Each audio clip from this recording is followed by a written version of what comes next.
So as was already discussed a bit, we have two main charges for this capstone. One is to create a set of policy recommendations that are realistically, but again aspirationally, to be adopted by the New York City government, and also to create a campaign and toolkit in order to affect behavior change as the overall goal, with reducing consumption of animal-based products in New York City. So animal-based foods in general refer to dairy, meat, and poultry products, with eggs in a lesser degree, because there has been some research that has shown that eggs have a higher greenhouse gas emissions footprint, but overall climate footprint has been lower. So cool foods in that sense are those that have lower greenhouse gas emissions than animal-based products, and those include vegetables, legumes, and grains. So we want to urge the New York City Mayoral Task Force to adopt these policy recommendations that we are proposing here, as well as a campaign and toolkit, in order to not only exhibit leadership in taking charge with this movement of establishing this connection between food and climate change, but to reduce our ecological footprint while also creating a culture of cool foods consumption. So the connection between livestock-based foods and climate change isn't always immediately obvious, but if we look at the resource demand that is required for livestock-based foods and compare that to the resource demand required for plant-based foods, it starts to make a little bit more sense. So these slides here have been adapted from data that Gidon Eshel, who's a climate scientist at Bard College, has compiled. He spent a lot of time trying to help bring to light this connection between livestock-based foods and climate change. And so here you see the resource demand of various livestock-based foods relative to the mean of the plant-based foods. So on the far left we have plants, and that's a 1-to-1 ratio, obviously. And then going across to the right we have beef, poultry, pork, dairy, and eggs. Over here on the left is the greenhouse gases associated with those various foods, and then on the right is the water demand associated with those foods. So greenhouse gases kind of makes the most sense when we think of climate change. We think of greenhouse gases, that's what's actually causing climate change. But water is also an important consideration. By 2025, it's estimated that 2/3 of the global population will be living in water scarcity.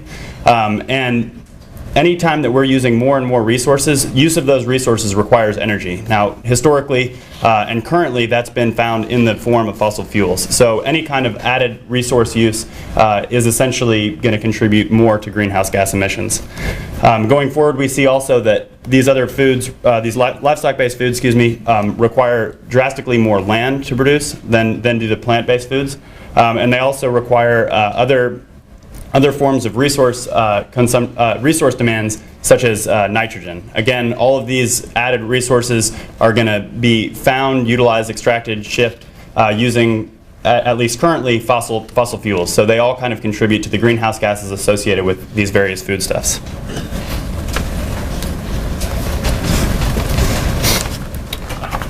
So why should New York City replace animal products with cool foods?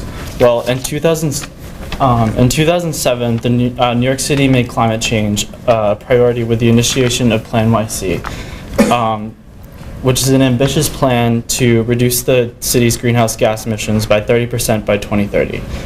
Very recently, the city has incorporated food into the most recent update of Plan YC, thereby acknowledging the significance of food and the necessity of including issues surrounding food in its efforts to reduce greenhouse gas emissions. However, the issue of animal products was not mentioned in this food section in Plan YC, and therefore, given the 18% of global greenhouse gas emissions come from the livestock sector, more needs to be done on the subtopic of food. Reducing animal products in New York City could significantly reduce the city's carbon footprint, and doing so will secure New York City's place among other innovative cities such as San Francisco and Ghent in Belgium, which have taken similar actions and remained in sync with recent findings on sources of global greenhouse gas emissions. As New York City is a global city, it must remain a global leader in addressing environmental issues by making these changes. So, there have been multiple efforts by municipal leaders in New York City to improve the food system which address various issues of public health, food access, and sustainability within the food system. And these reports include Scott Stringer's Food NYC report, Christine Quinn's FoodWorks report, and Bill de Blasio, the food permit resolution, which was introduced but was actually not voted on, which was introduced by Bill de Blasio when he was a council member, a city council member. And however, in these reports, changes regarding animal products were either not mentioned or were recommended but were not effectively implemented. In efforts to improve the New York City food system, the issues of animal products must be taken into account, not just to address climate change and other environmental issues which affect the food system, but also to address issues of public health and food access that are inherent in the food system. And I'm Andrew Bablock, and this is Carrie Weiss, Megan McGowan, and Emily Gilbert. And we are the group who is focused on determining policy solutions to replace animal products with cool foods and thereby reduce the greenhouse gas emissions associated with animal products. All right. So in line with the mayor's Plan YC goals of reducing greenhouse gas emissions that originate and are associated with New York energy production by 30% by the year 2030, we have developed the long-term goal of reducing the greenhouse gas emissions associated with animal product consumption by 30% by 2030 as well. And we've taken sort of a three-faceted approach to developing our policy measures. So all of our policies can fit into one of these three categories. The first category is the development of a Cool Food Systems Assessment, or a CFSA, which will attempt to develop a baseline measure of animal product consumption in New York City and the associated greenhouse gas emissions with that consumption. The second set of measures are aimed at improving access to cool foods, plant-based foods in low-income communities where access is often limited by either monetary or geographic restrictions. And the third set of measures aims to facilitate change in our food consumption through educational institutions and programs, meaning we would like to change the sourcing of food for public schools and for after-school programs, all while educating on the importance of a largely plant-based cool foods diet. So we're nowhere if we have no idea what we're eating in New York City. The first set of policy measures that we propose are the development of the Cool Food Systems Assessment and the Cool Food Systems Assessment Task Force, which will aim to develop a baseline measurement of the greenhouse gas emissions associated with animal product consumption in New York City. It's more complicated than you might think. Our food comes from many different places, and it's even if we know where it comes from, it's been difficult, and many people are working on it, but it's been difficult to determine what greenhouse gas emissions are associated with different foods produced in different places. This task force will be an interdisciplinary task force. It'll be made up of city agency officials. It'll be made up of professionals in food sourcing, supermarket owners, restaurateurs, professionals from Hunts Point, as well as other community organizers that are concerned with food issues, food justice, and maybe even health. They will aim to identify opportunities within New York City where animal product consumption can be greatly reduced and replaced with a large cool foods consumption. In addition, these policies that they recommend will aim to be efficient and cost effective, such that they will be easily and justifiably picked up by the mayor's initiative and be easy to implement. So we've decided to focus primarily on low-income communities. There are many SNAP beneficiaries in the New York City population. SNAP means Supplemental Nutrition Assistance Program and is basically a food stamp program. We plan to try to influence local management of electronic transfer benefits, the actual cards that people use for food stamps to redeem them. There are also a large number of community organizations in low-income communities that can be a jumping off point for explaining to them the concept of cool foods and how they can influence their local decision makers as to how to keep cool foods in their communities. There's also an issue of justice. There's a role of structural constraints in food deserts, which lead to health and societal implications, as well as have a huge connection to climate change. The health and societal implications of food deserts can be immense, both for the individual and the community. Currently, 3 million New York City residents live in areas that are constituted as food deserts, and some health implications of food deserts include obesity, obesity-related diseases such as diabetes and heart disease, learning and developmental deficiencies later in life, and then in connection with that, 700,000 New Yorkers, or about 8% of the population, currently suffer from diabetes. However, in East and Central Harlem, well-documented food deserts, rates of diabetes have risen to 12 and 13% respectively. And then in addition to this, we can see that last year, New York State spent $6.1 billion on obesity-related illnesses, so we can see that the costs are tangible. And again, there's also a climate change connection. Fast food chains account for the majority of prepared food eaten in food deserts, with meat products being the majority of the food sold at these chains. In addition to this, McDonald's is also the #1 purchaser of beef and pork products worldwide, and the second purchaser of poultry products worldwide. And then in a study conducted by Stockholm University that took data that was provided by The Economist, we found that Americans, if the entire population of the United States ate 50 hamburgers each year, or about 1 hamburger per week, this could potentially release 65,250,000 metric tons of atmospheric CO2 annually. So we have 5 proposed policy initiatives to reduce food deserts in New York City. The first one includes increasing farmers markets that accept SNAP and WIC benefits. We also propose increasing community-supported agriculture, which is a cooperation between a farmer and a consumer, where the consumer pays upfront for a season's worth of produce. This way, the farmer is able to cover their upfront costs, and the consumer gets a season's worth of produce. We also propose the expansion of the Healthy Foods and Healthy Communities Fund, as well as the expansion of the Food Retail Expansion to Support Health Initiative. These are both initiatives that have been trying to put supermarkets into low-income communities. We also propose the expansion of the New York City Green Cart program. Green carts are mobile produce carts. And also, we propose the initiation of the Farmers Market Cool Nutrition Pilot, which will incentivize the purchase of plant-based products while de-incentivizing the purchase of animal-based products monetarily. So, as a supplement to our focus on low-income communities, we propose changes to educational institutions and programs.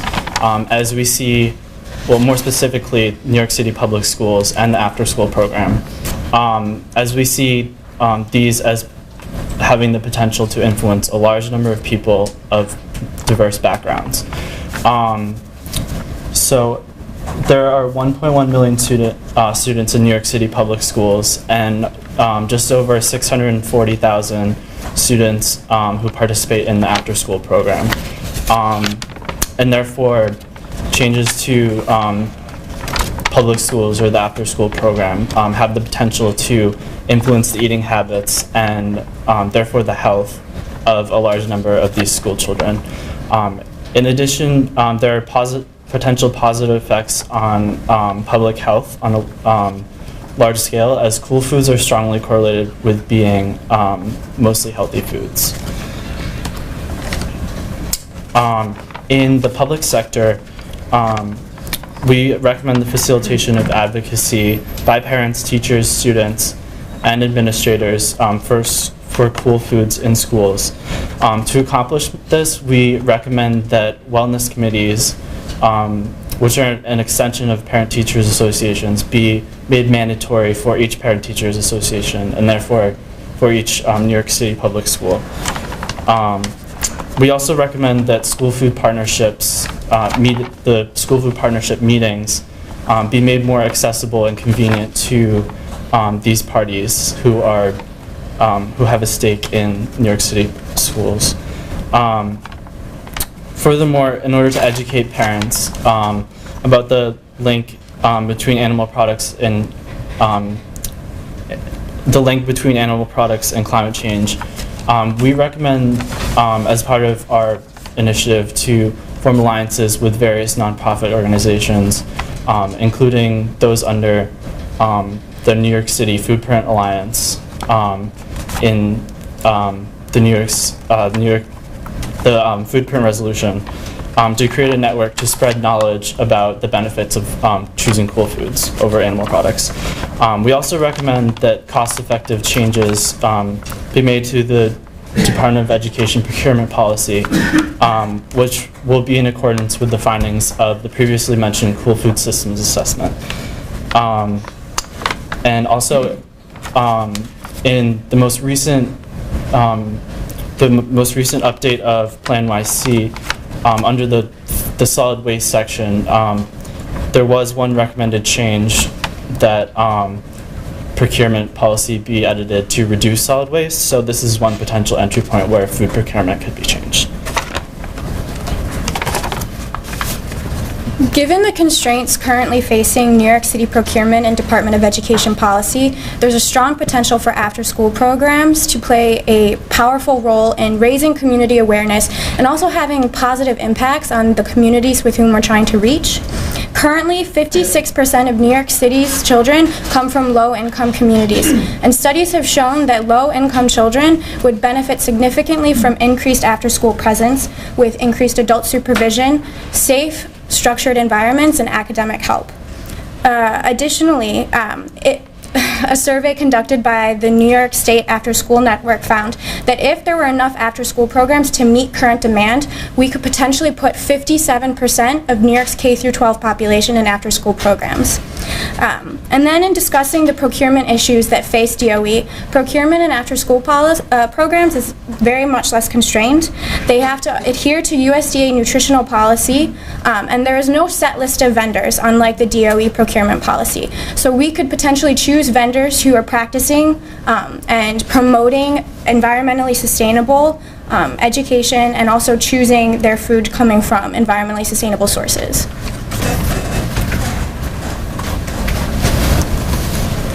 So what you can see here is that we worked very closely within the constraints of New York City government, the powers of the mayor's office, and sort of the existing programs that exist within New York City to increase access to healthy foods, and we've sort of retooled this effort to focus towards cool foods, plant-based foods. What's very important is this Cool Food Systems Assessment, without which we won't really know where we stand, what the climate impact of our food system is, and how it will be reduced over time. We've also aimed to increase monetary and geographic access to plant-based foods in low-income communities, both by reducing the size of food deserts, but also through monetary incentivization of the purchase of plant-based foods over animal-based products. And finally, we do have this set of policies that aims to educate young New York students through public schooling and after-school programs, all while feeding them cool foods at the same time.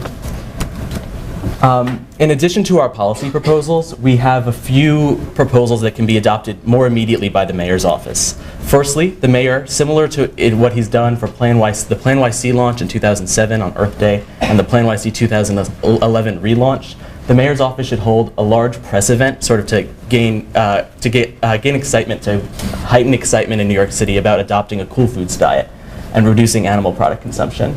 Furthermore, the mayor's office should release redrafted mandatory nutrition standards. So the mayor's office, in concert with the Department of Health and Mental Hygiene, has put out standards for feeding employees and guests within municipal facilities, so at meetings and other events.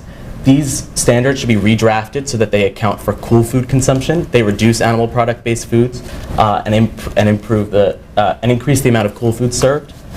The mayor's office should revise the mayoral challenge for 2017. So, in accordance with Plan YC, municipal buildings will aim to have a 30% reduction in greenhouse gas emissions by 2017 rather than 2030.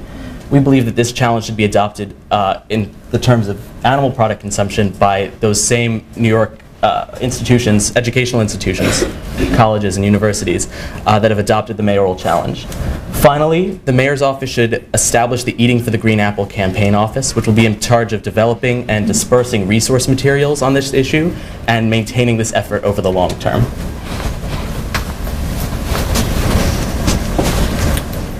So, the second part of our presentation will focus on the campaign and toolkit that's been developed for the Eating for the Green Apple campaign. I'm Megan. This is Ashwini, Ariel, Olivia, and Nate. We've been working on this all semester. So basically, the campaign is going to be the first point of exposure, most likely, for most New Yorkers to our initiative, and therefore this first impression is extremely important. Over the semester, we've researched a variety of different existing campaigns, both within the New York City context and within a broader context, in order to familiarize ourselves with the techniques and marketing strategies employed by various organizations suggesting these issues. So one that we looked at was the Pouring on the Pounds campaign, which many of you might have seen around the subways here in New York. This is both similar in scope to our own project, as well as offered us lessons in messaging and format, and gave us some initial parameters for budget estimates for our own project. This is known for its visceral images that evoke an immediate reaction from the viewer, that hopefully then prompt them to check out the website to develop more information.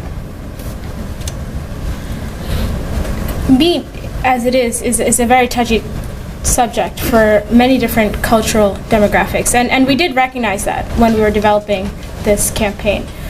So instead of playing on specific cultural demographics or narrowing in that format, we decided to play on those deep values, right?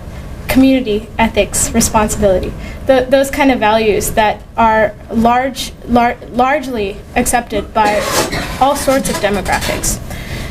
And another precedent that we did look at was the London Healthy and Sustainable Food Report, which had two iterations. One, which was just the mayor's strategy, and then the other, which was the implementation strategy specifically designed to create a set of actions for individuals and communities to take on, which is very similar to what we're trying to do. So that gave us a framework to operate under with food systems, although we did have to narrow down and focus specifically on animal-based products. Question. Did you know that in terms of global warming, addressing global warming, driving a Hummer is actually better for the environment than eating meat? That's a pretty startling fact, and people don't usually know that. So the point of our toolkit is to make New Yorkers aware of the role their diet has on the climate and to give them simple actions they can take to reduce their impact. To find what kind of methodology we should use to compose our toolkit, we looked at a few different kinds of toolkits, both from the public sector, so from nonprofits, and also from government agencies. So we looked at the New York City Greenhouse online toolkit, the Cool Foods Campaign toolkit, and also one on 350.org. And we discovered that there's a very visible difference between the two different approaches. The nonprofit tends to use language which engages and empowers the user, while government recommendations have a less exciting tone. Neither type of toolkit tended to have specific actions that individuals can use to combat the issue at hand. So we wanted to provide specific guiding actions that we hope people will be more likely to take on, so that they become more involved in the campaign and involve their communities. And using the research, we've developed a toolkit that engages the citizen in a direct and personal way, while also maintaining the tone of authority that is expected from a government document. Now, to just take one more moment to reiterate the purpose and audience of our campaign and toolkit. This is targeted towards all citizens of New York City. It's meant to be inclusive rather than exclusive. The purpose is to encourage behavioral change. We want to increase consumption of cool foods while decreasing consumption of animal-based products. And finally, our campaign and toolkit are both supported by the policy measures designed with the same objectives in mind. With that being said, we've developed a three-faceted approach, the first being poster-based awareness and distribution, which would be displayed in subways, bus stops, and buses. Also, we're seeking to develop partnerships with grocery stores in the local area, as well as a campaign website, all meant to educate and inspire behavioral change. So these are some of the poster prototypes that we have developed. They feature a person intended to represent a typical New Yorker, as well as a fact that stresses this relationship between climate change and animal-based product consumption. Now, we purposely did not depict any particular specific food on the plates, so that we're not vilifying any hamburger or specific product. And also at the bottom, you'll see the live link to our website, which is up and running at the moment. And you'll also notice the posters around the room, near the food stations and also on our podium. So the other distribution tactic that we did adopt is developing partnerships with grocery stores around the city. And the purpose of this is so that you would have the campaign poster and a pamphlet of the toolkit, in addition to a flyer of some sort that has on the top of it, what kind of cool foods do I want to see in this grocery store? So the consumer who walks into the store is able to write, interact with that flyer. And that produces three main benefits. One, it allows for the consumer to tell their grocery store manager what exactly they want to see in that store.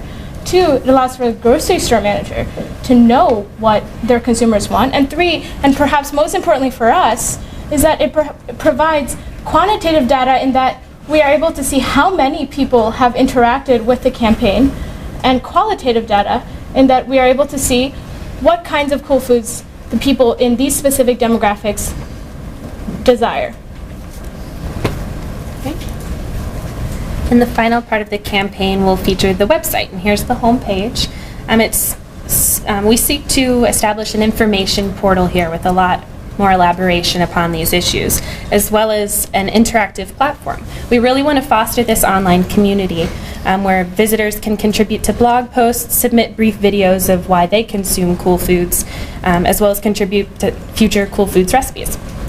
It's also another way that we can track the number of visitors and hits and see who's interacting with our campaign.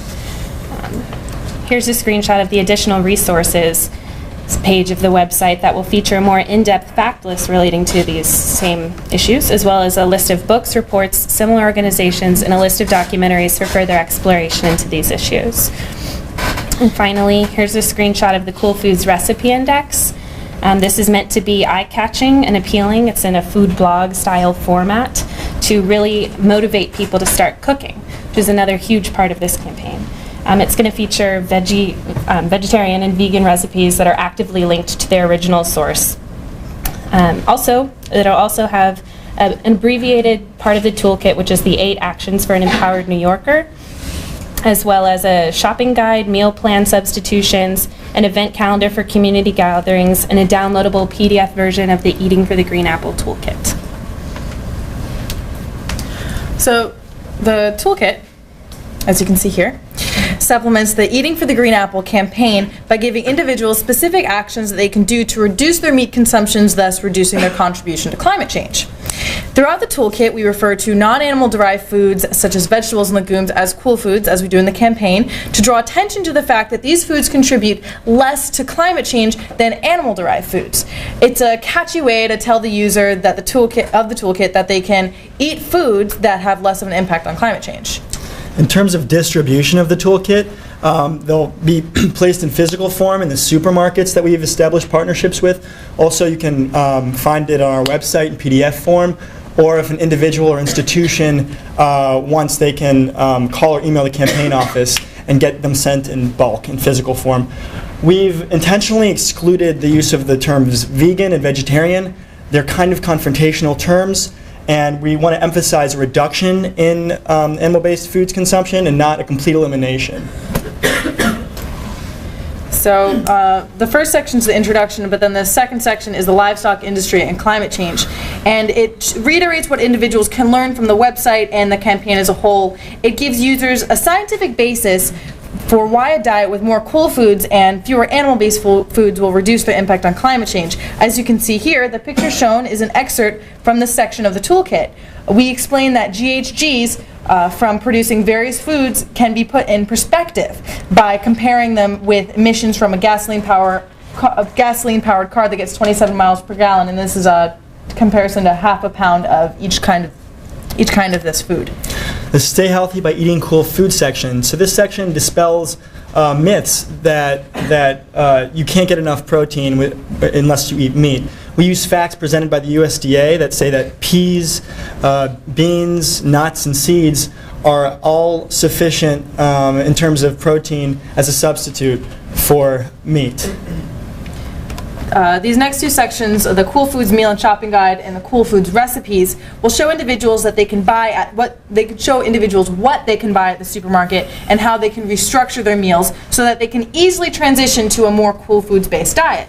We believe that this is a necessary component because we saw that multiple toolkits did not contain specific enough action. So individuals were then left with information about needing to have a certain type of eating habit, such as organic or local, but no information about how to make this transition. And this should bridge that gap, helping New Yorkers smoothly transition to a cool foods-based diet. Furthermore, an action that we stress in this toolkit is cooking. So this section will help the users cook more with cool foods. So this is the crux of the toolkit. 8 actions for an empowered New Yorker.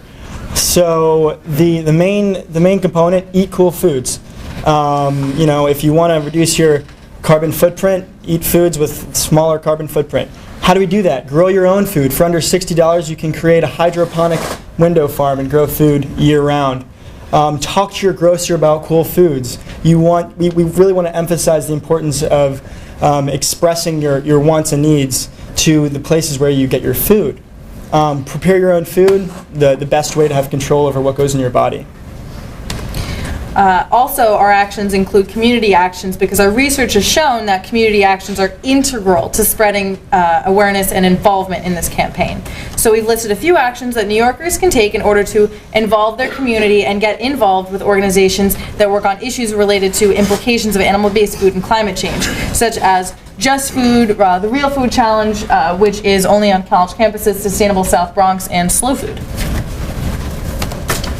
So, in addition to these kind of more general actions that are accessible and applicable for all of New Yorkers, we recommend that more specific toolkits be created. So to show how that can be done, we conducted a survey here in April of this year here at New York University, and we've actually created a toolkit that is New York University specific. So this includes the 8 general actions that are applicable for all New Yorkers, as well as 4 or 5 other recommendations, such as lobbying to expand the Hayden Sustainable Food Pilot Program throughout the university. That wouldn't really make sense to offer to other New Yorkers, but here at New York University, these are kind of very, very accessible actions, and we hope that they would have the most change.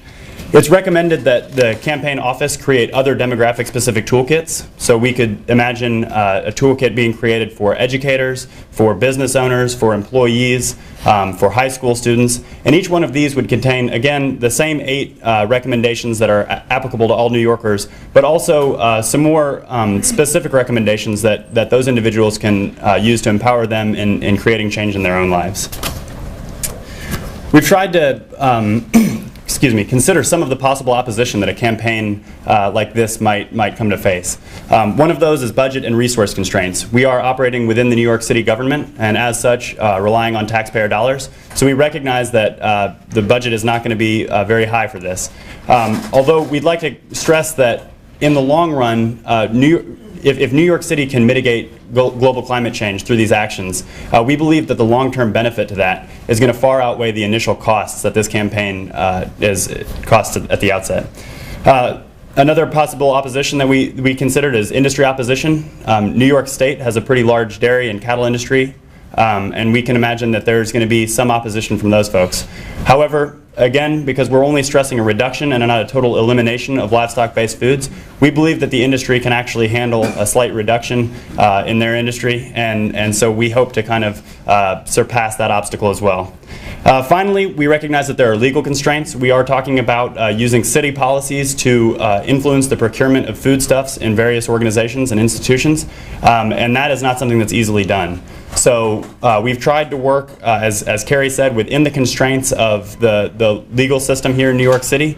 And another reason why, that's a pretty big reason why we're staying within after-school programs and within public schools, is to try to work within that framework and hopefully kind of mitigate the legal constraints that are facing us.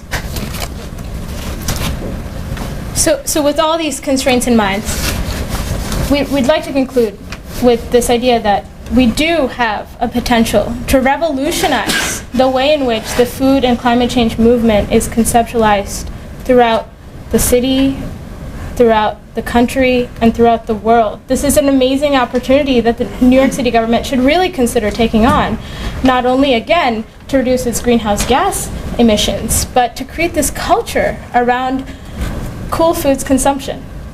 So thank you very much. Thank you.